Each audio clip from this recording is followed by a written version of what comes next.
लेविय 19:27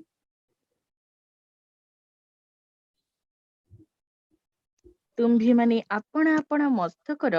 कोण सबु गोलिब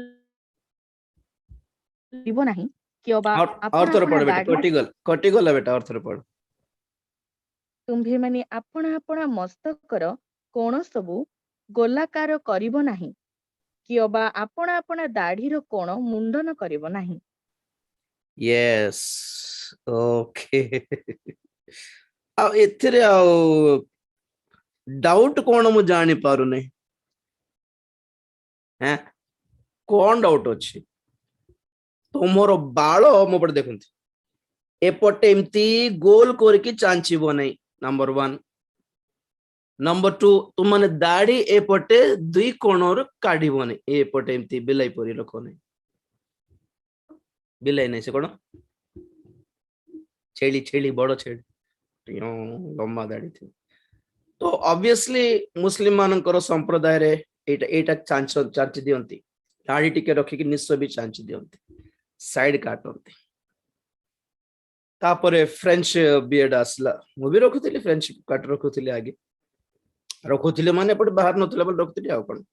बाहरला पर तो पूरा रखली।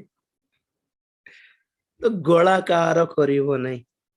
पुरे इति सो मुंडो रे से कोन गोटे गिना गोटे उल्टा रखिला पर कोन की स्टाइल एटा, बाप रे कहंतु नै, सुंदर रहिबा भी जानि ना पारु नांती स्टाइल रो नाम रे। ओके, एथिरो पॉइंट कोन माने पुरातन नियम रो व्यवस्था रे बहुत स्ट्रिक्ट रूल्स दिया गला,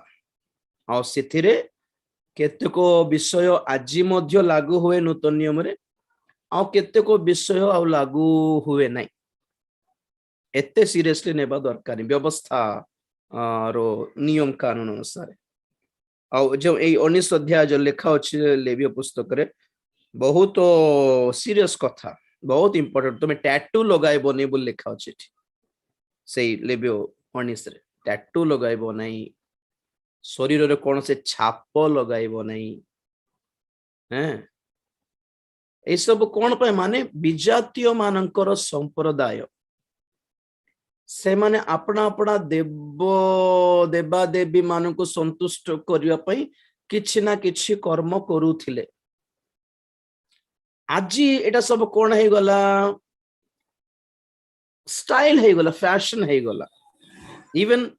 nail polish was a culture, a tradition in the olden times। हमर बाइबल रे मो आपण मन कहिथिली कि कोडी मेसो कोन पापार्थक बलि देला बेले से मेसोर किंबा से छागर रक्त नै कान रे लगा, कान राइट ईयर कान रे लगाइबार, आखि रे लगाइबार, अंगूठी रे लगाइबार, आ पाद रे लगाइबार, पादर अंगूठी रे लगाइबार। So putting the blood on the fingers ए हिसाब रे आरंभ हैला नेल पॉलिश।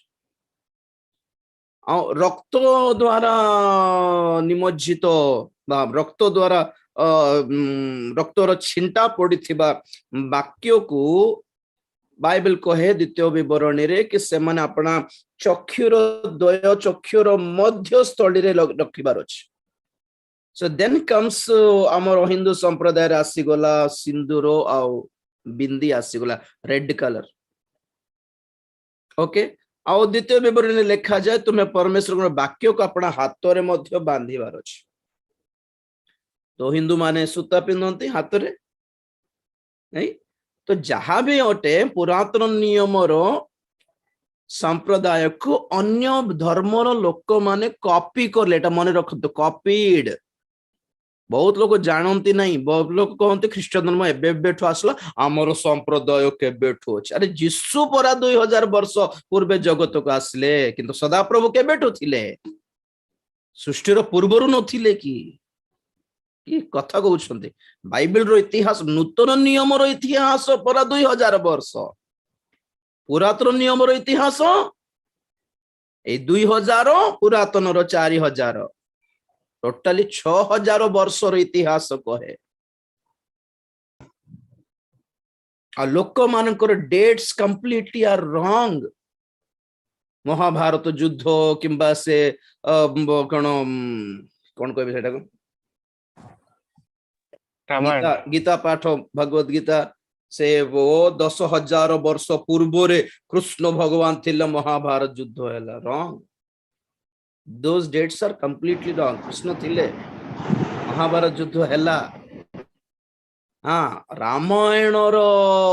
अस्तित्व रो ग्यारंटी नहीं बट महाभारत थिला रामायण रो किछि प्रमाण नहीं जगत रे ओके तो Bible is the main source of every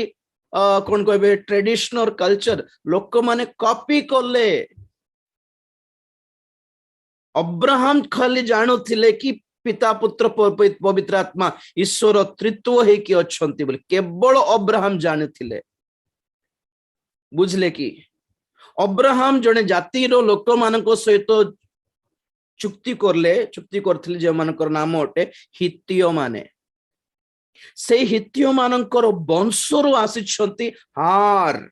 आर्य माने से माने आसीथिले हिंदू सभ्यता तो सिंधु नदी पाखक आसीथिले जे द्वारा कि आज भारत लोक माने मध्य हिंदू शास्त्र अनुसार मानती कि परमेश्वर त्रित्व अटंती बोली त्रिमूर्ति बोली कहंती किंतु से मानको पिता पुत्र पवित्र आत्मा कहंती नहीं से मानको ब्रह्म विष्णु महेश्वर बोली कहंती कॉपीड फॉर्ज्ड डुप्लिकेटेड केवल कौन प्रमाण करने माने बाइबल को विश्वास करो नहीं बाइबल ठारो आमे सीनियर बोली सीनियरिटी देखाइबा पे फेक मिछ कथा तेने करी लंबाई गला तो एटा सत कथा काहे कि प्रभु देथिबा सुंदर बाळ को तुमे एम्ति चांचिबो सत्य कथा गोटे कहबी ना दाढ़ी रो कोण को चांच नहीं बोली कहबा पदटा म आगे बुझी पारुथिली गोटे 10-20 वर्ष पूर्वे जेतले पढ़ी प्रथम थर दाढ़ीर कोण तो चांचिबार नहीं बालर मुंडर बाल भी कोण तुम चांच नहीं बोलिबा कथाटा बुझी पार नथिली आज जेतले लोक मानक पाखरे ए कल्चर फैशन बाहरला एबे बुझले अरे एंती की देखो जगतर लोक मानकर फैशन बाहरिबा पूर्वरु बाइबल कहि सारी छे कथाटा सेकंड क्वेश्चन कंप्लीटेड कौन क्वेश्चन मुंडर बाल आ दाढ़ी रो कोण को चांच नाही बोली कहिबार अर्थ कौन लिटरली नेक्स्ट